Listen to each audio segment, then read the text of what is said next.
नमस्कार साथियों, स्वागत है आप सभी का बीएम एकेडमी के लर्निंग प्लेटफॉर्म पर। तो फर्स्ट लेक्चर में हमने पढ़ा था जो इलेक्ट्रॉनिक्स का जो सर्किट एनालिसिस है ना।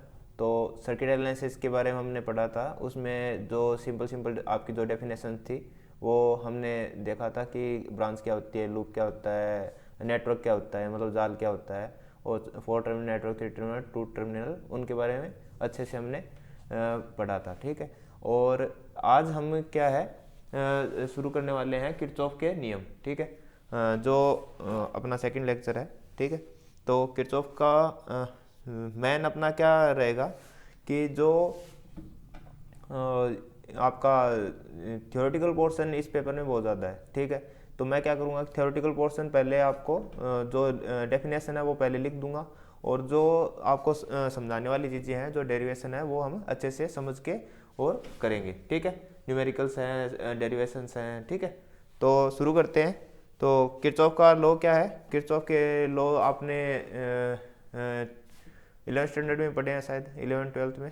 तो फिर भी उसको देख लेते हैं, क्योंकि इसी पे इलेक्ट्रॉनिक्स के काफ़ी चीज़ें हैं, काफ़ी थ्योरम है, वो बेस्ट है, काफ़ी न्यूमेरिकल्स के बेसिक के रूप में ये काम आते हैं। ठीक है।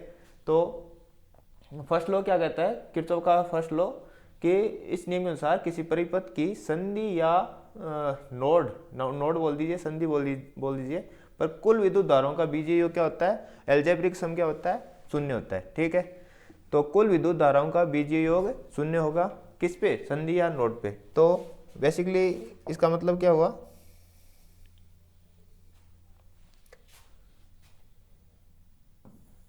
ये मान लीजिए संधि है। ठीक है। और इस पे पहुंचने वाली धाराएं,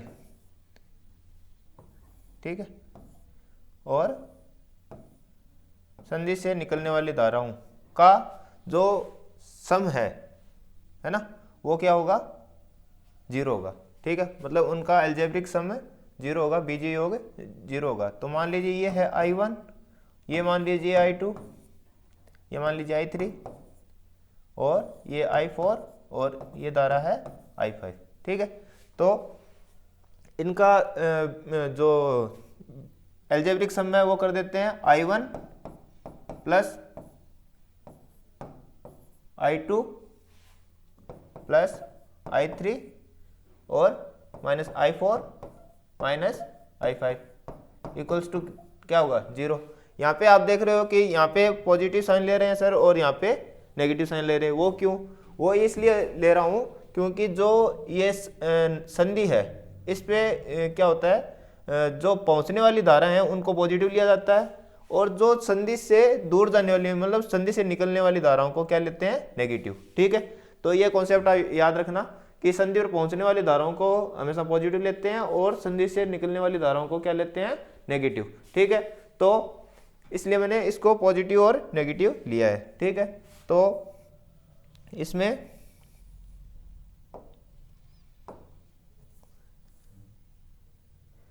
क्या आ जाएगा, I1 plus I2 plus I3 equals to, इसको ऐसे भी कर देते हैं, I4 प्लस I5।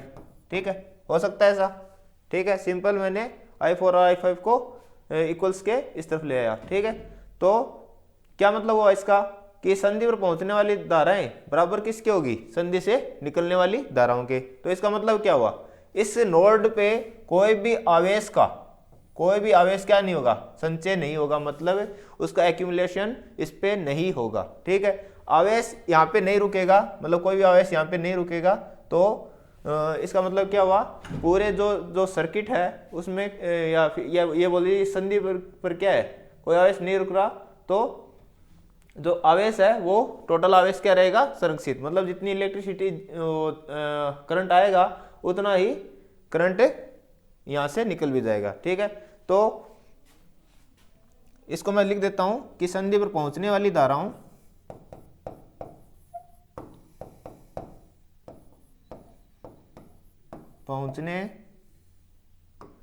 संधि पर पहुंचने वाली धाराएं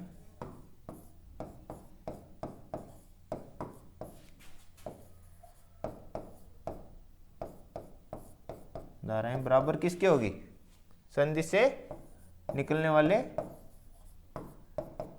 धाराओं के।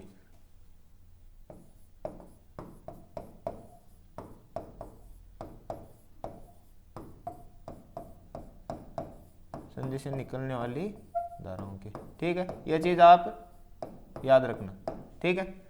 अब तो एक चीज ये भी लिख दीजिए, इसमें पूछ भी लेते हैं कि जो संधि सिद्ध कीजिए कि संधि जो आपका फर्स्ट लॉ है उसको आवेश संरक्षण का नियम भी कहते हैं, तो आप ऐसे ड्राइव करके इसको बता सकते हो। सिंपल 1 या 1.5 नंबर में पूछेगा, ठीक है। तो इसके लिख देंगे आवेश संरक्षण, क्या लिखेंगे, आवेश संरक्षण, यह नियम क्या है, आवेश संरक्षण के नियम के तुल्य है।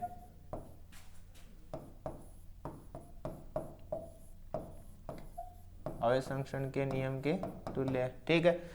तो ये तो हो गया आपका ये किरचॉफ का फर्स्ट लॉ, ठीक है। अब देख लेते हैं किरचॉफ का सेकंड लॉ। सेकंड लॉ क्या है, किरचॉफ का सेकंड लॉ क्या है, किरचॉफ के वोल्टा नियम के अनुसार, ये इसको मतलब वोल्टा का नियम ही कहते हैं। फर्स्ट लॉ को धारा का नियम कहते हैं और इसको क्या कहते हैं, वोल्टा का नियम, ठीक है। तो वोल्टा के नियम के अनुसार क्या है, किसी विद्युत परिपथ के बंद पास यानी क्लोज लूप में निश्चित दिशा में चलते हुए, एक डायरेक्शन डिसाइड करनी है, ठीक है, निश्चित दिशा में चलते हुए वोल्टताओं का बीजीय योग 0 होता है, ठीक है। तो एक डायरेक्शन अपने को डिसाइड करनी है कि आप मतलब इसमें ये विद्युत परिपथ है, ठीक है, ये बंद लूप है, ठीक है, और इसमें एक निश्चित दिशा में चलते हुए वोल्टताओं का बीजीय योग क्या होगा, 0 होगा, ठीक है। वोल्टा पतन क्या होगा, 0 होगा, मतलब वोल्टा पतन का बीजीय योग क्या होगा, 0 होगा, मतलब सभी वोल्टताओं का योग क्या होना चाहिए, 0 होना चाहिए, ठीक है। तो जो वोल्टा पतन है, ऐसे इसमें ऐसे डिसाइड करते हैं कि पहले अपने को पहले से डिसाइड करके चलना पड़ता है। कोई भी न्यूमेरिकल आप सोल्व करो तो पहले से डिसाइड कर लेना कि आप धारा की निर्दिष्ट दिशा क्या ले रहे हो, क्लॉकवाइज ले रहे हो या एंटी क्लॉकवाइज ले रहे हो, उसके अकॉर्डिंग ही आप कैलकुलेशन करना, ठीक है। जितने भी डेरिवेशन है उसके अकॉर्डिंग करना, ठीक है। ये चीज़ आप हमेशा ध्यान में रखेंगे, ठीक है। तो ये बंद लूप है और इसमें मैं ले रहा हूं धारा की दिशा ऐसे क्लॉकवाइज, ठीक है। मैं ये मान रहा हूं कि धारा है वो ऐसे बह रही है, ए से बी की तरफ, ऐसे धारा इसमें बह रही है ना, क्लॉकवाइज, ठीक है। तो उसी के अकॉर्डिंग हम इसका जो वोल्टा पतन है वो उसका सम कर देंगे, ठीक है। तो R1 में वोल्टा क्या है, V1, R2 में V2, और इस दिशा में ही आ रहे हैं, ठीक है। तो V1 और V2 क्या हो जाएंगे, अगर दिशा में आए, जो निर्दिष्ट दिशा हमने ली है, और उसी में ये कोई मतलब जो आपका इलेक्ट्रिक एलिमेंट आए, इलेक्ट्रॉनिक एलिमेंट आए, ठीक है, प्रतिरोध हो या फिर कोई बैटरी हो, कुछ भी आए, इम्पीडेंस भी आ सकता है, कुछ भी आ सकता है ना। तो उस दिशा में अगर आए तो और उसकी वोल्टा पतन का मान उसमें क्या लिया जाएगा, पॉजिटिव लिया जाएगा, ठीक है। और अगर उसमें करंट का फ्लो अगर उसके अपोजिट डायरेक्शन में होगा तो उसको क्या लिया जाएगा, नेगेटिव। जिस निर्दिष्ट दिशा के अपोजिट डायरेक्शन में अगर करंट फ्लो हो रहा है उसमें, उसके द्वारा, या वो विद्युत स्रोत ऐसा है कि वो करंट फ्लो उसका क्या है, जो हम निर्दिष्ट दिशा ले रहे हैं उसके अपोजिट डायरेक्शन में, तो उसको लेंगे नेगेटिव, ठीक है। तो अभी निर्दिष्ट दिशा में हम चल रहे हैं, ये क्लॉकवाइज डायरेक्शन है, तो इसमें V1 वोल्टा और इसमें क्या होगा, V2। तो V1 plus V2 equals to क्या होगा,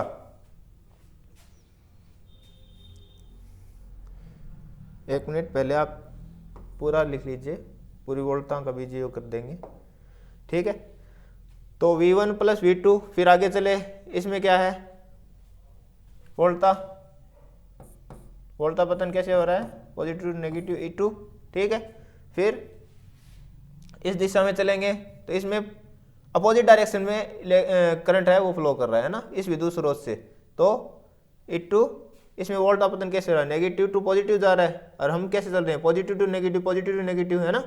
तो इसमें नेगेटिव टू पॉजिटिव, तो इसमें जो निर्देश दिशा की धारा है वो अपने हिसाब से ऐसे जा रही है, और इसमें मतलब नेगेटिव से पॉजिटिव जा रही है। तो इसको क्या ले लेंगे, -E1। ठीक है, उनका बीजीय योग यानी एल्जेब्रिक सम है वो क्या लेंगे, वो क्या होगा, किरचॉफ के सेकंड लॉ से वो 0 के बराबर होगा। ठीक है, तो इसको थोड़ा सोल्व और कर लेते हैं। V1 प्लस V2 बराबर किसके होगा, ये E1 माइनस E2।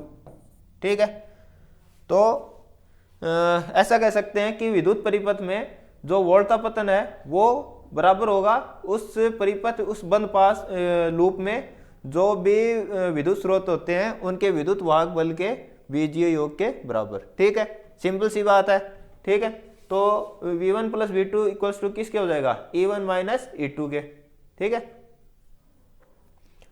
तो इसमें अगर आप धारा की दिशा देखो तो आप ऐसे कह सकते हो कि E2 में है वो धारा क्या है, अपोजिट डायरेक्शन में। E2 में धारा क्या है, अपोजिट डायरेक्शन में है। मतलब हम निर्दिष्ट दिशा ये ले रहे हैं और इसमें धारा कैसे बह रही है, पॉजिटिव से बहती है ना धारा। अब इसका कैसे चार्ज कर रहा है, इसमें E2 में ऐसे, तो इसका विद्युत वाहक बल अपोजिट डायरेक्शन में है, धन ध्रुव से, तो E2 क्या हो गया, नेगेटिव हो गया। ठीक है, चीजें समझ रहे हो। तो E2 में जो वोल्टापतन है, वोल्टापतन क्या है, E2 में अपोजिट डायरेक्शन में है, तो इसका विद्युत वाहक बल हमें E1 माइनस E2 करते हैं। ठीक है, तो V1 प्लस V2 बराबर होगा E1 माइनस E2 के।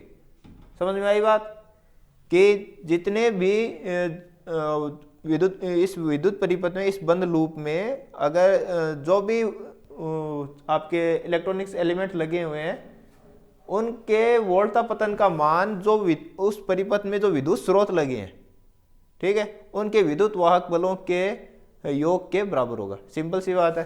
तो V1 plus V2 equal to क्या हो गया, E1 माइनस E2। या फिर इसको ऐसे भी लिख सकते हैं, समेशन V बराबर क्या होता है, V का मान क्या होता है वैसे, ओम के नियम से I इंटू R। सिंपल लिख सकते हैं, बराबर किसके होगा, समेशन कुल विद्युत वाहक बल E के। ठीक है, तो जो ये सेकंड लॉ है, ये मतलब सारी ऊर्जा है इसमें क्या रहती है, संरक्षित रहती है।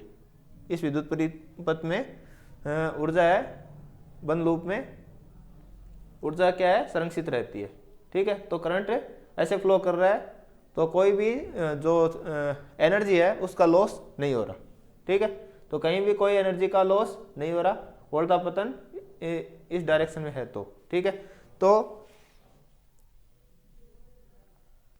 इसको आप सिंपल लिख दीजिए नीचे। मतलब फर्स्ट लॉ तो क्या किया, आवेश का संरक्षण का नियम बता रहा है कि आवेश संरक्षण के नियम के इक्वल है, और ये क्या है, ऊर्जा संरक्षण के नियम को दर्शाता है। ठीक है, तो सिंपल लिख दीजिए, किरचॉफ का सेकंड लॉ क्या है, ऊर्जा संरक्षण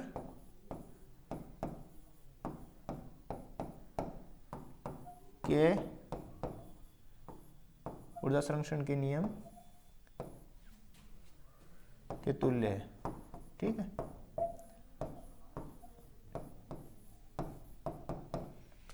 तो फर्स्ट लॉ और सेकंड लॉ आपके हो चुके हैं, जो किरचॉफ के फर्स्ट लॉ और सेकंड लॉ यानी धारा का नियम और वोल्टा का नियम। ठीक है, अब बात कर लेते हैं इन जो किरचॉफ के लॉ हैं उनके बेस पर जो सर्किट का एनालिसिस है वो कैसे करते हैं। ठीक है, उनका यूज लेते हुए। ठीक है, तो किरचॉफ के नियमों की सहायता से परिपथ विश्लेषण वो देखेंगे। तो इसमें क्या है, बेसिकली दो जो विधियां हैं वो है, इसमें एक तो है नोड या संधि विश्लेषण विधि, दूसरी है पास या लूप विश्लेषण विधि। ठीक है, तो सबसे पहले पास जो संधि और संधि या नोड विधि है उसको देख लेते हैं कि संधि और नोड विश्लेषण विधि उसमें क्या एनालिसिस, कैसे एनालिसिस करते हैं। तो इसमें बेसिकली क्या करते हैं कि हमें क्या ज्ञात करना होता है कि जो अलग अलग संधियां हैं, ये आपका सर्किट है, ठीक है।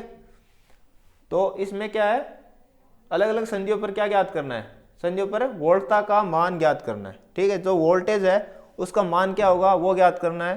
तो इसमें कैसे ज्ञात करेंगे, मान लीजिए ये संधि A है, ये B है, ठीक है, और ये संधि O है, ठीक है। ये दोनों मतलब एक ही वोल्टेज पर है, तो इसको एक ही संधि मान लिया है, ठीक है, समझ रहे। तो इसको मान जो ये संधि है वो है कौन सी, आपकी ग्राउंडेड, मतलब ये भू संपर्कित संधि है, ठीक है, इसको ग्राउंडेड संधि मानते हैं। तो इस संधि के मतलब इस संधि को हम निर्देश संधि लेके, और बाकी जो दो संधियां हैं, मतलब टोटल संधियां इसमें 1 2 3 है, ए बी और ओ, ठीक है। तो इस संधि को क्या ले लेते हैं हम, कॉमन संधि ले लेते हैं, है भी, ठीक है, कॉमन संधि है भी ये जो ग्राउंडेड संधि है, ठीक है। तो इसको निर्देश संधि लेके, और जो बाकी दो जो संधियां हैं उसके ऊपर हम क्या ज्ञात कर लेंगे, वोल्टता का मान ज्ञात कर लेंगे, ठीक है। इन मतलब इन संधियों पर वोल्टता का मान क्या होगा वो हम देख लेते हैं। और ये y1 y2 y5 y3 y4 ये क्या है, ये है आपकी प्रवेश्यताएं, ठीक है। बेसिकली इसमें यूज लेते हैं, इम्पीडेंस यूज लेते हैं, बट जो प्रवेश्यता है वो यूज करना ज़्यादा सहायक होता है इसमें, ठीक है। तो इसमें देख लेते हैं कि जो करंट है वो इन प्रवेश्यताओं में कैसे फ्लो करता है, ठीक है। तो मान लीजिए इसमें करंट फ्लो कर रहा है I1, ठीक है। आपने ये तो जानते हो कि हर ब्रांच में जो हमने ब्रांच फर्स्ट लेक्चर में पढ़ा था कि हर ब्रांच में क्या होता है, जो धारा है एक समान एक ही धारा बहती है, एक ब्रांच में एक ही धारा बहती है ना। तो इसमें इस प्रवेशिता में I1 जा रही है मान लीजिए, और इसमें कौन सी I2, इसमें I3, ठीक है, और इसमें I4 और इसमें I5। तो जो धारा का नियम है वो इसमें लगाकर, और जो वोल्टता का मान है उसका A और B संधि पर वोल्टता का क्या मान है वो हम इसमें ज्ञात कर लेते हैं, ठीक है। तो इसमें क्या होगा,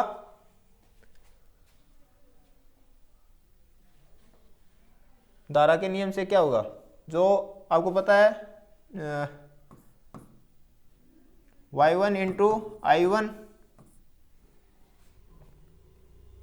ठीक है, वो किसके बराबर होगा, इसके जो वोल्टता पतन है इसके सिरों पे जो वोल्टता पतन है y1 के, उसके बराबर होगा।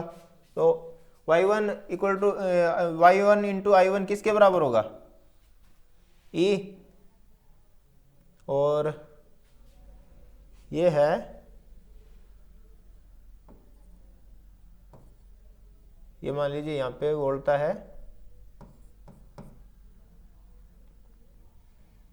E, और क्योंकि ये इस बैटरी की जो वोल्टता है वो इस पे हो गया ना, तो ये यहाँ पे E और यहाँ पे है EA, ठीक है, इसके सिरे पे है ना। तो ये किसके बराबर होगा,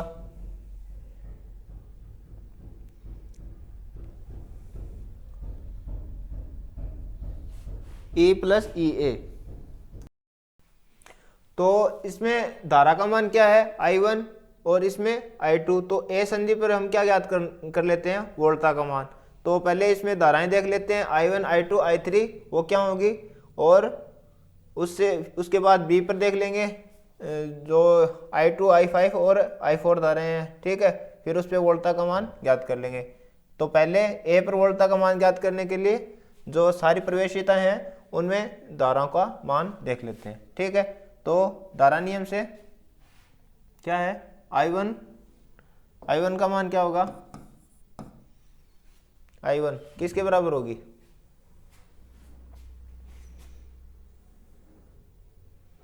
इसके सिरों पे जो वोल्टता है इंटू जो ये प्रवेशिता है उसके मल्टीप्लाई के, ठीक है। तो I1 क्या होगा, Y1 इंटू इसके सिरों पर E और EA, ठीक है।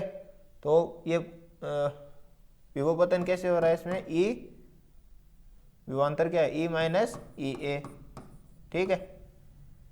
और I2 में, I2 कितनी होगी, ये किस में बह रही है, Y2 प्रवेशिता में, ठीक है। तो इसमें यहाँ पे क्या है, EA विद्युत वाहक बल और ये सॉरी विभवांतर या विद्युत वाहक बल कह दीजिए, और यहाँ पे क्या है EB, ठीक है। तो I2 पे क्या हो जाएगा, Y2 into EA minus EB, ठीक है। और I3 इसमें क्या होगा, Y3 में जो I3 बह रही है उसका मान क्या होगा, I3 का Y3, और ये यहाँ पे तो 0 हो गया, वोल्टा पतन क्या है यहाँ पे 0, और यहाँ पे EA तो यहाँ पे क्या होएगा EA, ठीक है। तो I3 का मान क्या आ जाएगा, Y3 इंटू EA माइनस 0, ठीक है। और I4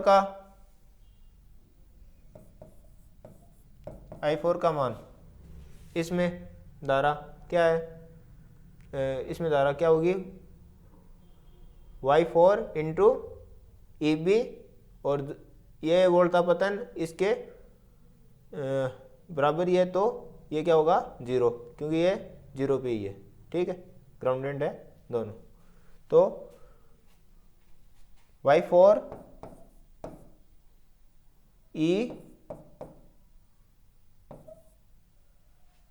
EB माइनस 0, ठीक है, यही है। और Y5 में धारा I5 क्या होगी, I5 इक्वल टू Y5 क्या बह रही है EB, यहाँ पे क्या है वोल्टा पतन, वोल्टा का मान विद्युत वाहक बल का मान क्या है EB, और ये इससे जुड़ी हुई है, ठीक है। यहाँ पे क्या हो रहा है, जो वोल्टा पतन है वो क्या हो रहा है 0, तो EB टू 0 है ना। तो इसके सिरों पर क्या होगी, यहाँ पे 0, तो EB माइनस 0, सही है। तो अब क्या है, I1 I2 और I3 है ना, वो कौन सी संधि से बह रही है, I1 I2 और I3 संधि A से, है ना, इस नोड से बह रही है। संधि A से कौन सी धाराएं बह रही है, सिर्फ I1 I2 और I3, ठीक है। तो इन धारा नियम से इनका क्या कर देंगे, बीजीय योग, ठीक है। तो इनका बीजीय योग कर देंगे, तो ये क्या हो जाएगा, जो किरचॉफ का फर्स्ट लॉ है उससे इनका कुल धाराओं का बीजीय योग किसके बराबर होना चाहिए, तो संधि ए पर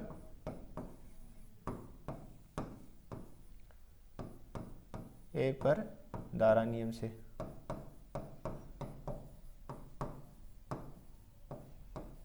है ना, संधि ए पर धारा नियम से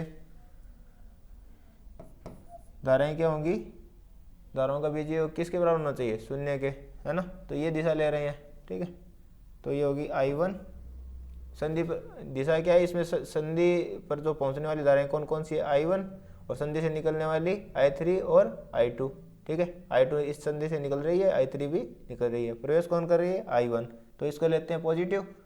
तो ये हो गया I2 माइनस निकल रही है, ठीक है ना, और I3 भी माइनस, इक्वल्स टू किसके होगा 0 के। और I1 I2 I3 के मान क्या हैं, वो ये रख देंगे। तो यहाँ लिख रहा हूँ मैं ना, चलो ये लिख देते हैं। I1 का मान Y1 into E minus EA, और I2 का मान माइनस y2 और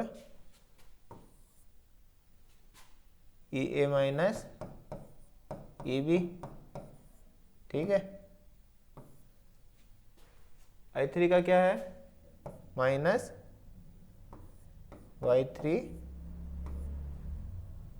ई ए माइनस 0, ठीक है। इसको थोड़ा सोल्व कर लीजिए, वो किसके बराबर होना चाहिए, 0 के, ठीक है। तो ये क्या आ गया, y1 into E minus y1 into ई ए, ठीक है। और ये हो गया y2 ई ए माइनस का है ना, y2 ई ए माइनस का है, ठीक है। माइनस माइनस प्लस हो जाएगा, तो y2 ई बी और माइनस y3 ई ए, और ये तो 0 है ही, ठीक है। इक्वल्स टू की क्या है, 0 के, ठीक है। अब y1 और ये है y2, ठीक है।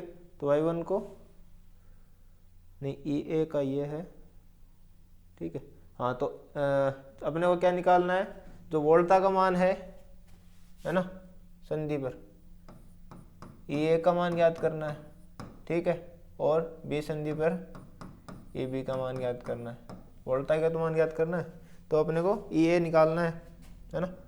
तो ई ए की टर्म कौन कौन सी है, ये तो इनको एक ब्रैकेट में ले लेते हैं,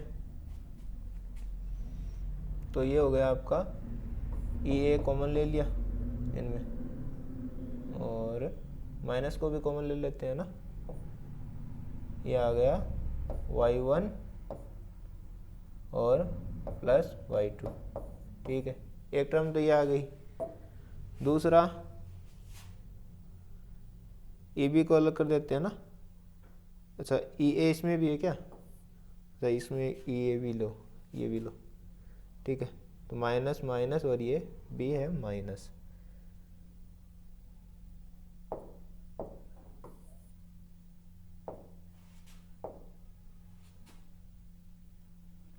प्लस y3, ठीक है। और ये आपका ई बी और प्लस y2 ई बी, और ये है plus y1 E equals to 0। अब इसको इधर भेज देंगे, इसको, इस टर्म को, तो क्या बच जाएगा, ई बी y2 प्लस y1 ई बराबर ई ए y1 plus y2 plus y3, ठीक है। तो ये चीज़ अपने पास आ रही है, ठीक है। इसको आप इसी क्वेश्चन को ऐसे लिख सकते हो आप, मतलब इसको सिंपल ऐसे ही लिख देते हैं कि क्या है, ई ए y1 plus y2 plus y3, ये कैपिटल है ना, y3 minus E B y2 minus E y1, ठीक है, बराबर क्या है, 0। अब इस इक्वेशन में एक चीज़ देखिए, जो ई है उसका मान पता है, y1 y2 y3 का मान पता है, सिर्फ किसका मान नहीं पता, ई ए और ई बी का, है ना, वो दोनों क्या है, अज्ञात। तो ये अपने पास जो ई ए संधि पर जो विद्युत वाहक बल है ई ए, उसका मान या वोल्टा का मान ई ए इस इक्वेशन में ऐसे आ जाता है, ठीक है। और ऐसे ही जो बी संधि है उसमें वोल्टा का मान है वो देख लेते हैं, ठीक है। तो ऐसे ही जो बी संधि है उस पर वोल्टा का मान क्या आता है वो देखते हैं, ठीक है। तो संधि बी पर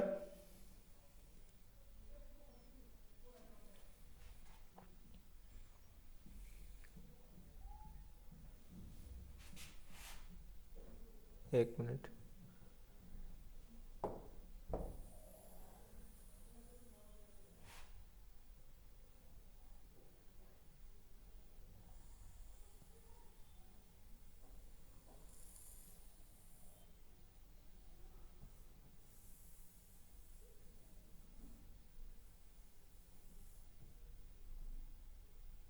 ठीक है।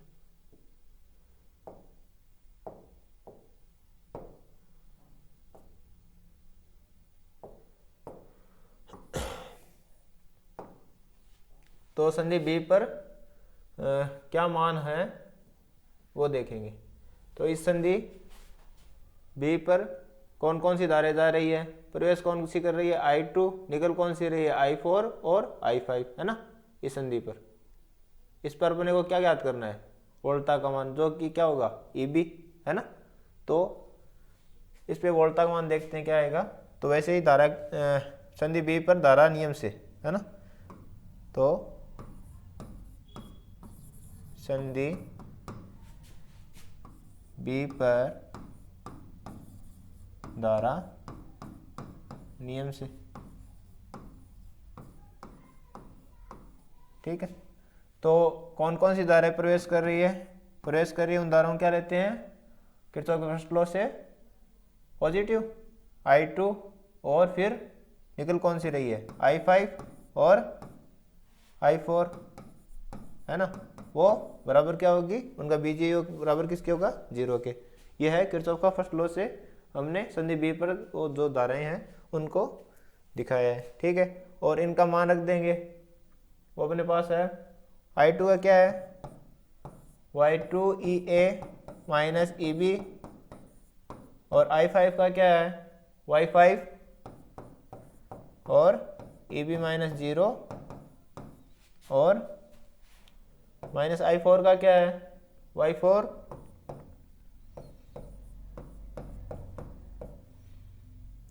EB minus 0। वो किसके बराबर होगा, इक्वल्स टू 0 के, ठीक है। तो इसको सॉल्व कर लेते हैं।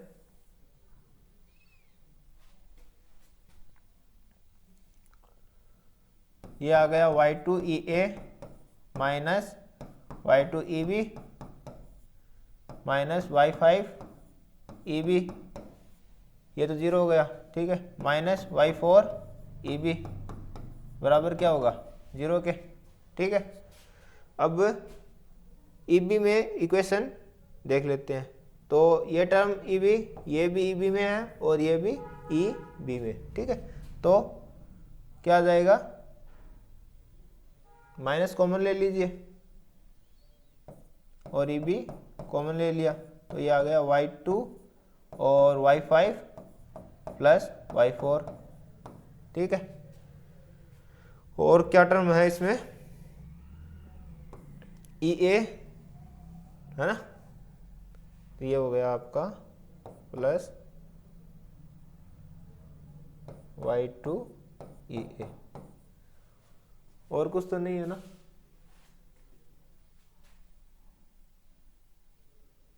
I2 में क्या था EA माइनस EB, I2 में EA माइनस EB, ठीक है।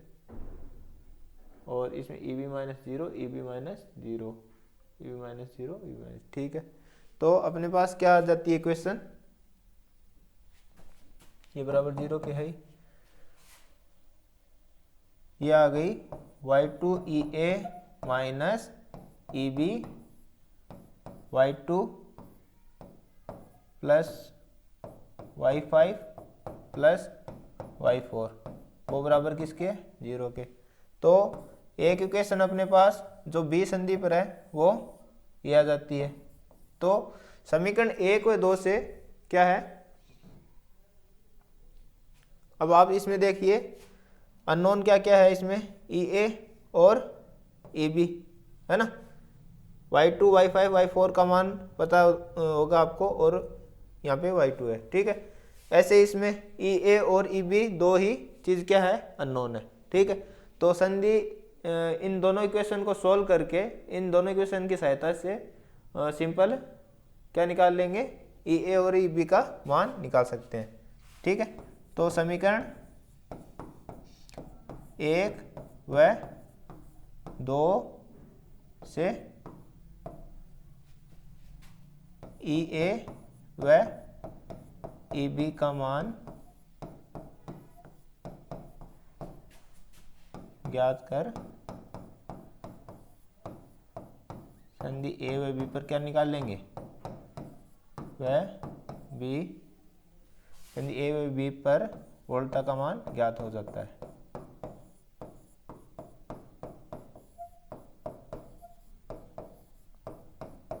ज्ञात हो जाता है क्योंकि यही दो चीजें हैं, वो क्या है आपकी अननोन है। ठीक है, तो इनको सिंपल आप सॉल्व करके और ई ए और ई बी का मान आसानी से निकाल सकते हो। ठीक है, और बाकी चीज़ें आपको जो न्यूमेरिकल करोगे तो उसमें दी होंगी। ठीक है, तो जो अभी इतना जो ये इक्वेशन लग रही है वो इतनी बड़ी नहीं होगी, सिंपल इक्वेशन होगी।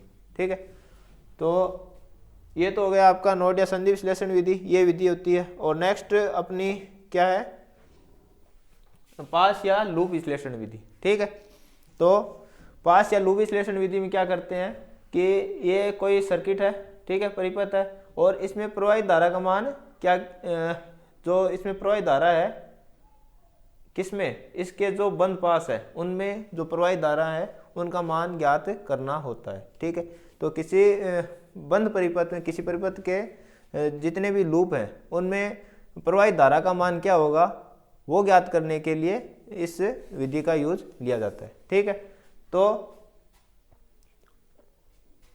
मान लीजिए इसमें धारा क्लॉकवाइज बह रही है पूरे सर्किट में, और ये लूप 1 है।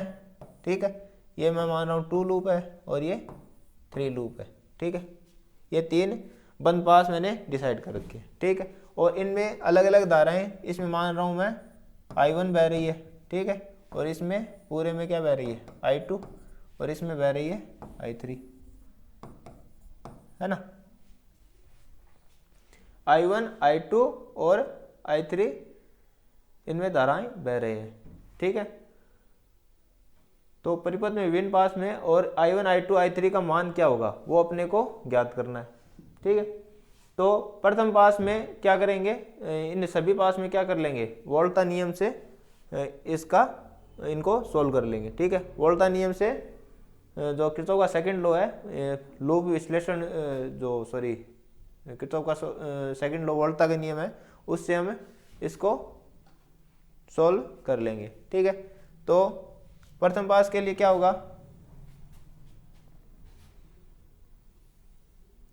उसमें क्या करते हैं, वोल्टा पतन को देखते हैं, है ना। परिपथ में क्या देखते हैं, वोल्टा पतन का मान क्या होगा।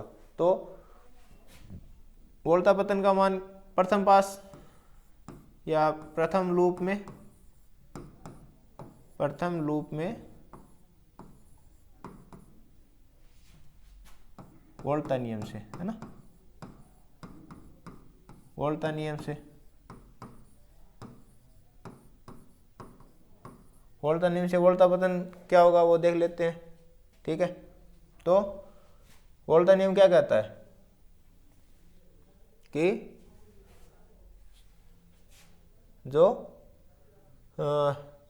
किसी बंद परिपथ में जो वोल्टा है, ठीक है, उनका बीजीय योग, वोल्टा पतन का बीजीय योग किसके बराबर होगा, जो उसमें विद्युत स्रोत लगे हैं उनके विद्युत वाहक बल के बराबर होगा। ठीक है, या फिर ऐसे कह लीजिए कि मतलब वोल्टाओं का किसी विद्युत परिपथ में किसी निर्दिष्ट दिशा में चलने पर जो वोल्टाओं का पतन है उनका बीजीय, जो वोल्टाएं हैं उनका बीजीय योग क्या होता है, 0 होता है। ठीक है, तो सिंपल इसमें किरचॉफ का सेकंड लॉ से इसको सोल्व कर लेंगे। ठीक है, तो वोल्टा पतन क्या होगा,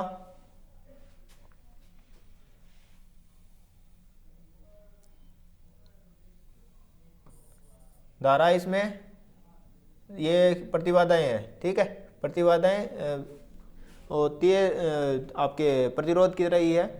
तो इसमें धारा बह रही है I1, ठीक है, और फिर I1 इसमें से भी बह रही है और I2 आ रही है ऐसे। ठीक है, तो इसमें से कितने कौन सी धारा बह रही है? अपनी निर्दिष्ट दिशा ये है क्लॉकवाइज, ठीक है। सारों में निर्दिष्ट दिशा हम मान के चल रहे हैं कि क्लॉकवाइज है, ठीक है। तो इस लूप में जो धारा इस प्रतिबाधा में जो धारा बहेगी वो क्या होगी? इसमें जो धारा बहेगी वो क्या होगी? ये निर्दिष्ट दिशा ले रहे हैं ना क्लॉकवाइज, तो I1 आ रही है और I2 इधर से अपोजिट डायरेक्शन से आ रही है, ठीक है। तो I1 अपोजिट डायरेक्शन से आ रही है, उसको माइनस में लेते हैं, है ना, I2, ठीक है। तो इसमें हो गई I1 माइनस I2।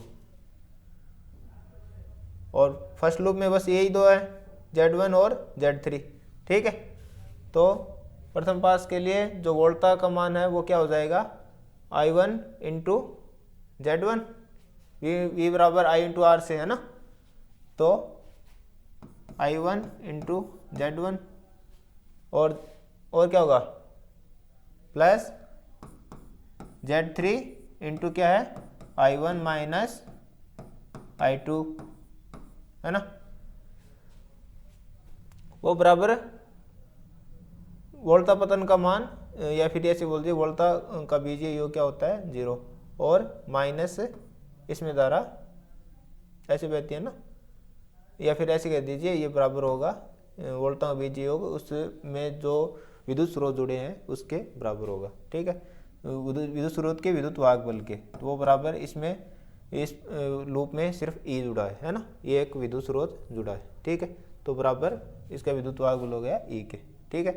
तो इसको थोड़ा सॉल्व कर लीजिए। I1 Z1 plus I1 Z3 और माइनस I2 Z3 बराबर E, है ना। ये एक इक्वेशन आ गई आपके पास। एक मिनट, इसको थोड़ा I1 में निकाल लीजिए। I1 ये आ गया Z1 प्लस Z3, I1 में दो टर्म है,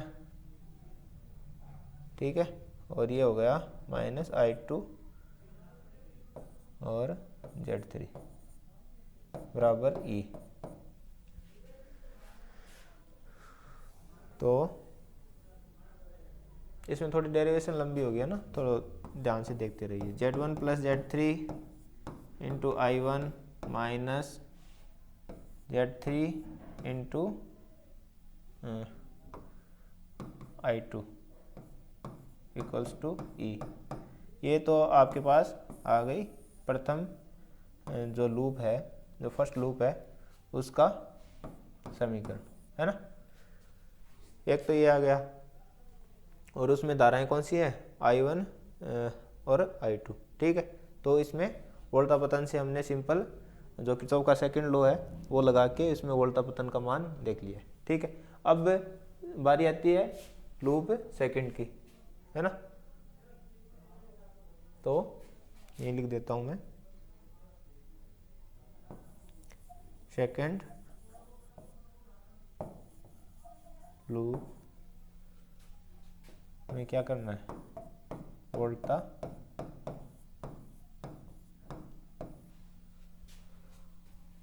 सेकंड लूप में वोल्टा नियम से, है ना। तो किरचॉफ का जो सेकंड लॉ है वो लगा के इसमें वोल्टा का मान देखेंगे, सॉरी धारा का मान देखेंगे, है ना। तो धारा में अपने पास इक्वेशन आ जाएगी। तो इसमें देखिए कौन कौन सी धारा बह रही है, इस लूप में कौन कौन आ रहा है पहले वो देखिए। Z2 निर्दिष्ट दिशा, Z4 और Z3 तीनों आ रहे हैं, ये तीनों आ रहे हैं ना, ठीक है। तो Z2 में कौन सी बह रही है? इसमें I2, है ना, और इसमें I2 इधर से आ रही है और I3 इधर से आ रही है। तो निर्दिष्ट दिशा अपनी क्लॉकवाइज है, तो पहले क्लॉकवाइज I2 माइनस I3, ठीक है। इसमें I2 इस Z4 में I2 इस तरफ आ रही है और I3 अपोजिट डायरेक्शन में, तो इस टोटल धारा क्या हो गई? I2 माइनस I3, ठीक है। और Z3 में क्या होगा? Z3 में क्या बह रही है? एक तो I2 बह रही है ना, I2 जा रही है और I1 इधर से आ रही है, तो क्या हो जाएगी इसमें I2 और I1 इधर से आ रही है तो माइनस I1। ठीक है, यही है। I2 से माइनस हो रही है कौन, I1। ठीक है, तो इनमें लिख लेंगे वोल्टा नियम से क्या होगा, वोल्टा का मान Z2 into I2, Z2 into I2 और Z4 में plus Z4 I2 minus I3 और इसमें Z3 में प्लस Z3 इंटू क्या I2 माइनस I1। ठीक है, धाराओं की दिशा है ना वो आप अच्छे से ध्यान में रखना। ठीक है, नहीं तो क्वेश्चन आपका गलत हो सकता है।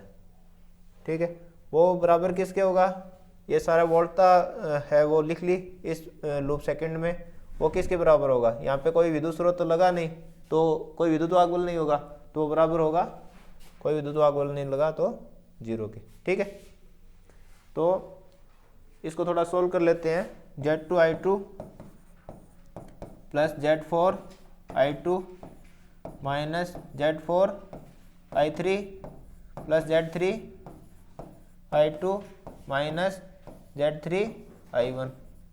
ठीक है, वो बराबर किसके, 0 के।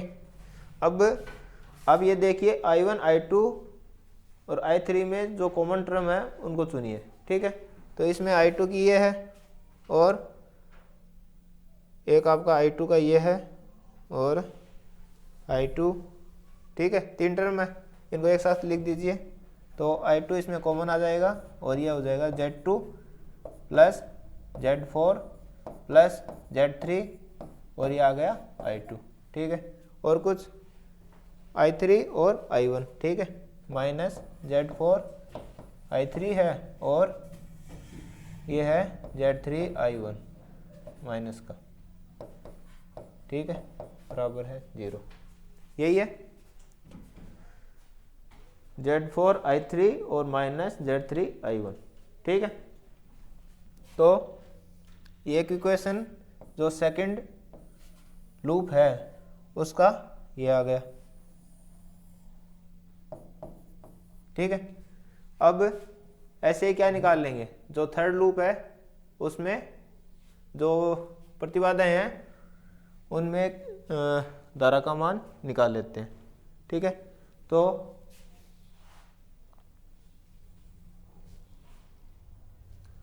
इसमें धारा का मान क्या होगा, देखिए जो Z5 है उसमें धारा कैसे बह रही है, I3। ठीक है, और Z4 में I3 के अपोजिट डायरेक्शन में कौन आ रही है, I2। तो Z3 में यहाँ पे इस लूप में क्या हो जाएगी, I3 और माइनस I2 है ना। तो इसमें जो वोल्टा नियम है वो लगा देंगे। ठीक है, तो थर्ड पास के लिए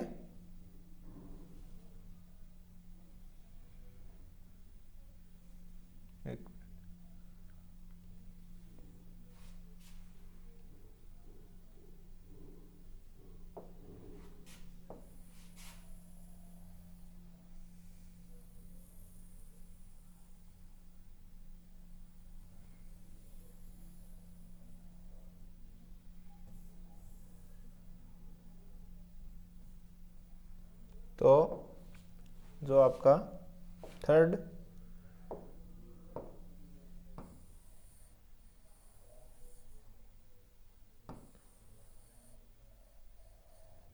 जो थर्ड लूप है उसमें वोल्टा का मान तो 3 लूप में वोल्टा नियम से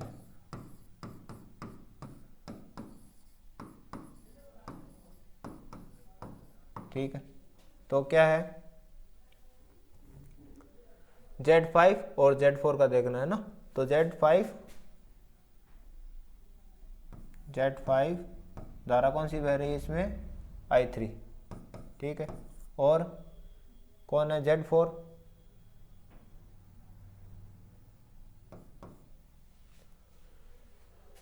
Z4 में कौन है, I3 माइनस I2, है ना। और कोई जो ऊर्जा स्रोत है, सॉरी जो करंट सोर्स है वो इसमें मौजूद नहीं है, तो इसका विद्युत वाहक बल बराबर किसके होगा, 0 के, ठीक। तो इसको थोड़ा सोल्व कर लीजिए। Z5 I3 plus Z4 I3 minus Z4 I2, है ना। और जो I1 कोई कॉमन है क्या इसमें, अच्छा ये है Z5 और Z4 I3, है ना। तो इनको लिख लीजिए आप, Z5 या फिर ऐसे लिख लीजिए Z4 प्लस Z5 और ये ब्रैकेट में आ गए I3 हो गया कॉमन माइनस Z4 I2 बराबर किसके होगा, 0। तो एक इक्वेशन अपने पास ये आ जाती है, ठीक है, ठीक है। अब इन तीनों इक्वेशन से अपने को क्या निकालना है, जो धारा का मान है I1 I2 और I3 वो निकालना है, ठीक है। ये अपना टारगेट है। तो आप एक चीज देखिए, जो I1 ये जो आपकी इक्वेशन 1 2 और 3 है, इसको हम क्या कर लेते हैं, मैट्रिक्स फॉर्म में लिखते हैं, ठीक है। उससे इजी तरीके से क्या होगा कि जो मैट्रिक्स फॉर्म है उसको हम जो आपका सारणिक रूप है वो देखकर फिर इसमें I1 I2 I3 और उसके साथ साथ मतलब वो भी याद करेंगे कि अगर लूप मतलब परिपथ थोड़ा क्या हो, आपका जटिल परिपथ हो, उसमें जो धाराएं हैं वो कैसे निकालते हैं, ठीक है। तो इसको मैं मैट्रिक्स फॉर्म में लिख देता हूं।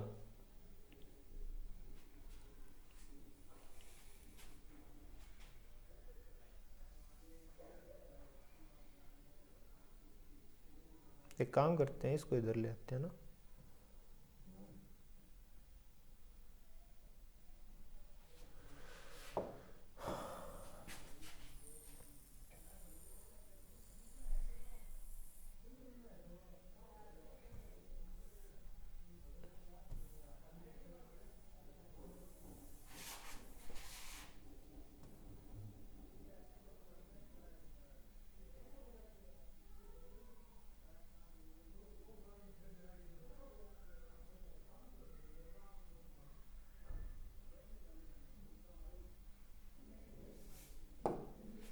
तो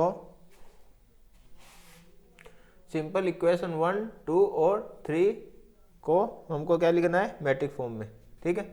तो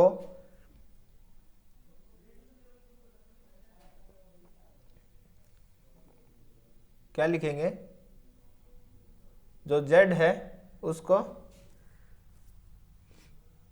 अपने को पता है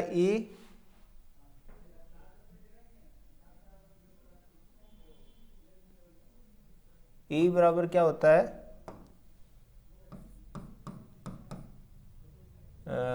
आपका RI लिख दीजिए या फिर क्या लिख दीजिए, जो वोल्टा नियम से है ना। तो यहाँ पे R है Z, तो ये ZI फॉर्म। तो इस फॉर्म में अपने को जो है मैट्रिक्स फॉर्म में बदल के इसको लिखना है। तो E क्या आ जाएगा, E की मैट्रिक्स क्या आ जाएगी, जो अब आपकी नॉन मैट्रिक्स होगी, है ना। तो ये तो दी होगी, है ना। तो E फर्स्ट जो इक्वेशन है इसमें E और इसमें 0 और इसमें भी 0, तो ये जो विद्युत वाहक बल है उसकी एक मैट्रिक्स बन गई तीनों इक्वेशन से, ठीक है। तीनों इक्वेशन से हमने इसकी एक मैट्रिक्स बना दी। अब जो है बराबर Z की एक मैट्रिक्स बना देते हैं, है ना। तो जो कांस्टेंट मान है Z, है ना, वो तो चेंज होगा नहीं, ठीक है। Z4 Z2 Z3 ये तो प्रतिबाधाएं हैं, तो ये कांस्टेंट वैल्यू है।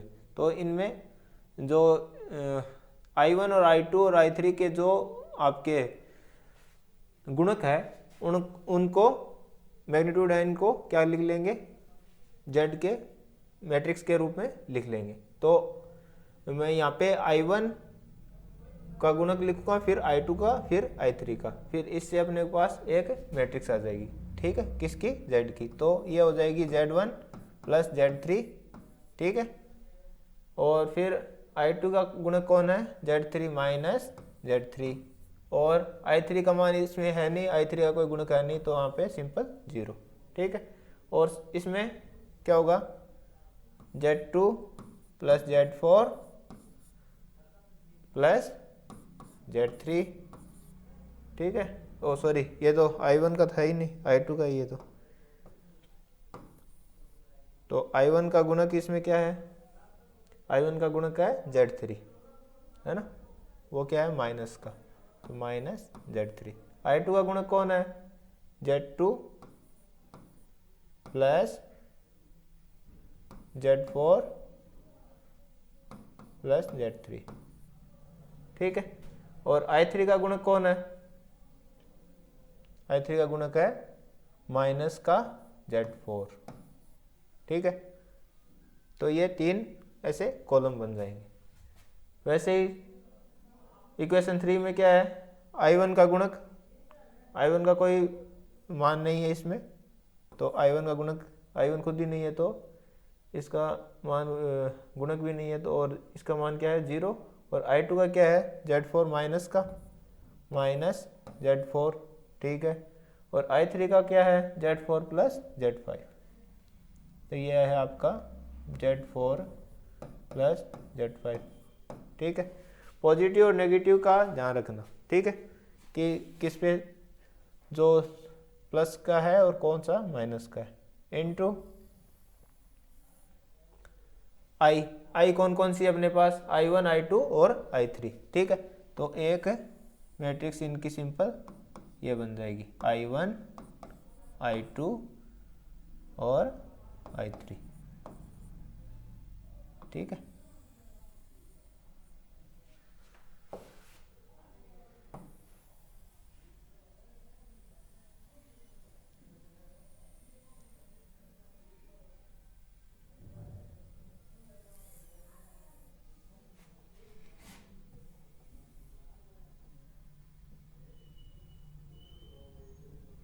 तो अपने पास ये फॉर्म आ गई इन तीनों इक्वेशन की, मैट्रिक्स फॉर्म। ठीक है, अब क्या करेंगे कि जो I1 I2 है और I3 है, उनका मान हम ज्ञात कर लेंगे। तो कैसे करेंगे कि I1 बराबर क्या होता है,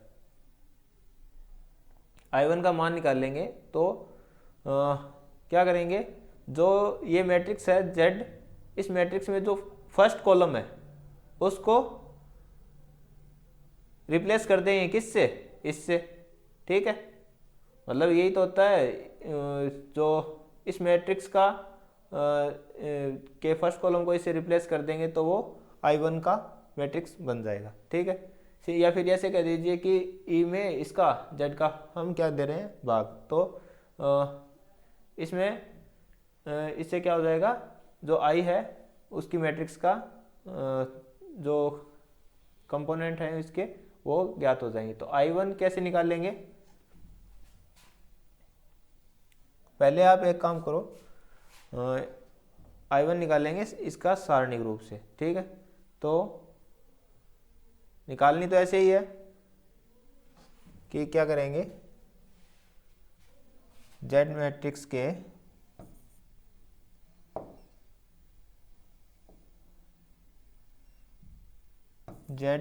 के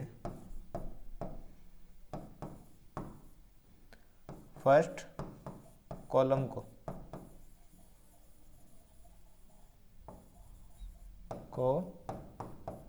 ई मैट्रिक्स से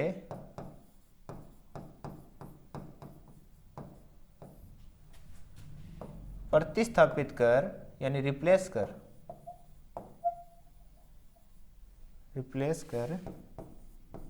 उसका क्या लिख देंगे, उसको सारणिक रूप में लिखने पर, सारणिक रूप में लिखने में, ठीक है। मतलब अपने पास I1 है वो आएगा जो सारणिक रूप है इसका जो इस स्तंभ को रिप्लेस कर देंगे इससे, है ना, इस स्तंभ से, फिर उसका एक सारणिक रूप ले लेंगे, ठीक है। और वो क्या होगा, फर्स्ट कॉलम का सारणिक रूप आ जाएगा ना। तो सारणिक फर्स्ट वो डिवाइडेड किससे होगा, जो ये आपकी जेड मैट्रिक्स का जो सारणिक रूप आएगा उससे, ठीक है। वो आपका I1 हो जाएगा। ऐसे ही I2 I3 याद कर लेंगे, ठीक है। तो ये मैट्रिक्स और सारणिक में जो रिलेशन होता है वो है, जो आपने 11th-12th में शायद पढ़ा भी होगा, ठीक है। नहीं पढ़ा हो तो अभी आप फर्स्ट ईयर में पढ़ोगे भी मैथ में, ठीक है। तो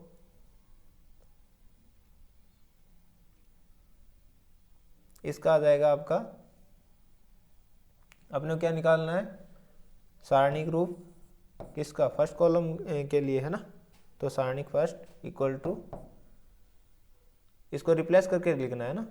तो Z1 Z3 इसको, इस कॉलम को इससे रिप्लेस कर देंगे। तो आपका ये सारणिक में ही लिख रहा हूँ मैं डायरेक्ट, आप पहले मैट्रिक्स में भी लिख सकते हो, मैट्रिक्स में लिख के भी लिख सकते हो, ठीक है। तो ये आ जाएगा E0 0, ठीक है। इससे रिप्लेस कर दिया, बाकी सारे कॉलम एक जैसे ऐसे ही जैसे हैं, ठीक है। Z3 और ये है 0 माइनस Z4 और ये है माइनस Z4 और Z4 प्लस Z5, ठीक है। तो ये तो आ गया फर्स्ट कॉलम के लिए ना।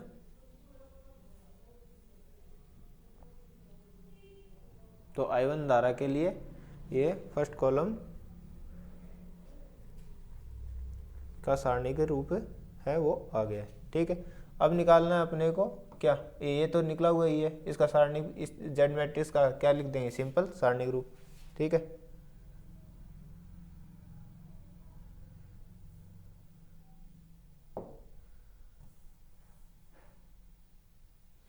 तो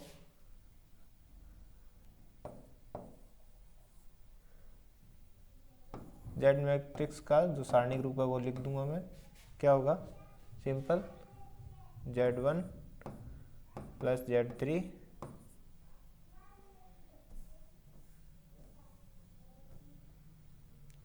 और माइनस Z3 0, ये हो गया माइनस Z3 और Z2 plus Z4 plus Z3 और माइनस Z4 और ये 0 माइनस Z4 और Z4 प्लस, थर्ड कॉलम में यही है, Z4 प्लस Z5, ठीक है। ये आ गया इसका सारणिक, किसका, जेड मैट्रिक्स का, ठीक है। तो I1 क्या हो जाएगा,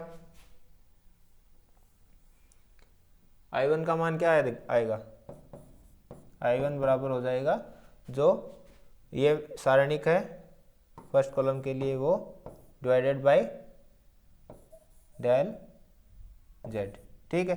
तो इसमें इस सारणिक में इसका भाग देख के आप I1 का मान इजीली ज्ञात कर सकते हो, ठीक है।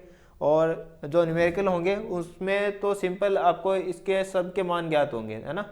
E का मान ज्ञात होगा और ये भी कांस्टेंट है इनका, Z का ये भी दिए होंगे। तो सिंपल आप I1 का मान जो अननोन है उसका वैल्यू आप ज्ञात कर सकते हो। इसी प्रकार आप I2 का मान ज्ञात कर लोगे, ठीक है। I2 क्वेश्चन आएंगे इस पे, ठीक है, इस विधि से मतलब सॉल्व करना, ठीक है। तो आपको ये चीज़ आनी चाहिए, ये डेल जेड है, ये डेल टू है ना। तो ऐसे I2 का मान ज्ञात कर लेंगे और ऐसे ही क्या ज्ञात कर लेंगे, I3।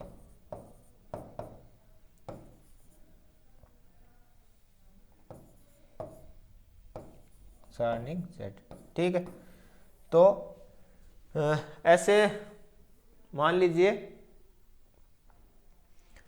R कॉलम हो तो उसके लिए उसमें प्रवाहित धारा सॉरी R लूप हो, है ना, तो उनमें प्रवाहित धारा क्या हो जाएगी IR। ठीक है, और सारणिक R स्तंभ में प्रवाहित धारा डिवाइडेड बाय जो सारणिक Z है वो। ठीक है, तो ऐसे हम R लूप में भी मतलब कोई बड़ा परिपथ हो उसमें जटिल परिपथ हो उसमें भी हम क्या निकाल सकते हैं, हर लूप में धारा का मान निकाल सकते हैं। ठीक है, तो ऐसे हम इसमें धारा का मान निकाल लेते हैं। और जो इक्वेशंस आती हैं वो हमेशा ध्यान रखना कि जैसे इक्वेशन आती हैं जो सिंपल परिपथ होते हैं उनमें क्या आती है, मतलब समीकरणों की संख्या, सिंपल परिपथ है उनमें क्या आती है, समीकरणों की संख्या क्या आती है इनकी, तो ये समीकरण सही है ना, 1 2 3 है ना, तो उसमें तो आती है n माइनस जो जितनी संधि होती है उससे एक कम। ठीक है, और जटिल परिपथ में क्या आता है, जटिल परिपथ में जो इक्वेशन की संख्या वो क्या आती है, परिपथ में समीकरण की संख्या क्या आती है, उसमें जितनी ब्रांच है वो बराबर होती है जितनी उसमें ब्रांच है उसके और माइनस n+1 के, है ना,